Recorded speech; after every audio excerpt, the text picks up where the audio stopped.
our last example, we've got the senior class at Bay High School buys jerseys to wear for football games. The cost of the jerseys can be modeled by the equation C equals 0.1x squared plus 2.4x plus 25, where C is the amount it costs to buy X jerseys.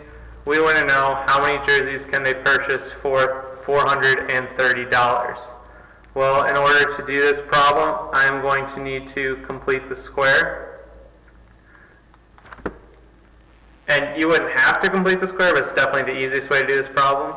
And I'm going to set it up first by saying 0.1x squared plus 2.4x plus 25 equals, but instead of writing C, we know C is the amount it costs.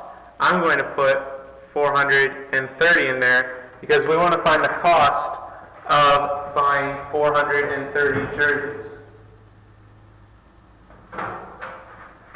So now, in order to complete the square, first thing, you can see I have a coefficient other than 1. It's actually 0.1. So I'm going to divide each side of my equation by 0.1 because I want that coefficient to be 1. Dividing by 0.1 is the same thing as multiplying by 10.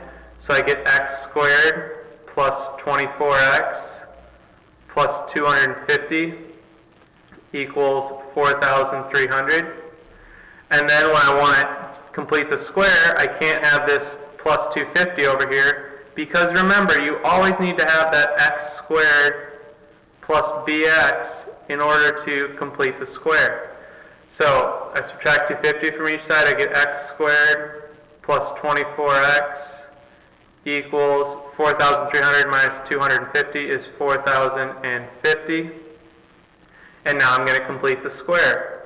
Look at my b term. b is 24. So half of b is 12, which means, and then I square that, and half of b squared is 144. So I'm going to add 144 to each side. When I do that, I'm going to factor the left side. It's going to be x plus 12, because remember it's x plus half of b squared equals 4,194. And then I'm going to take the square root of each side.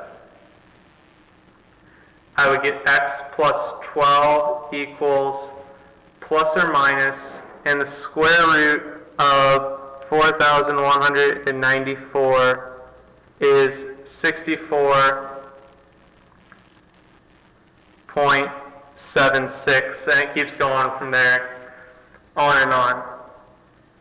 So this is telling me x plus 12 equals plus or minus 64.76. So I'm going to set up my two equations. I've got x plus 12 equals positive 64.76, and x plus 12 equals negative 64.76. So I'm going to solve each of these, subtract 12 from each side. I get x equals 52.76, and I get x equals negative 76.76. Now, which one of these answers makes sense? Because obviously they can't buy two different amounts of jerseys with the same amount of money. Well, hopefully you see that we can eliminate the negative answer because they're not going to buy negative amount of jerseys. That doesn't make sense. So we see x equals 52.76. And think about, does it make sense that I should round up or round down here? Obviously your rounding rules say to round up. But if you think about it, if they can only buy 0.76 of a jersey, they're not going to be able to afford another jersey. They're not going to be able to afford 53 jerseys, so they can only buy 52 jerseys.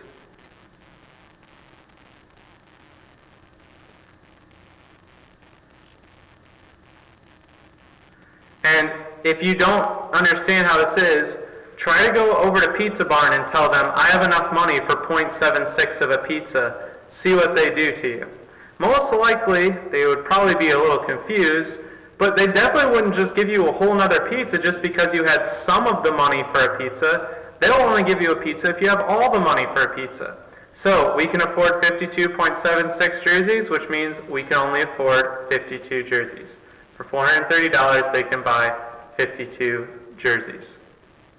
That's all there is for this lesson.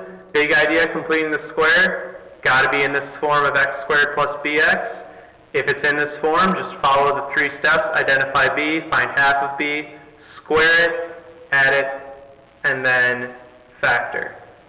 Hopefully this makes sense. If it doesn't, let me know if you have questions.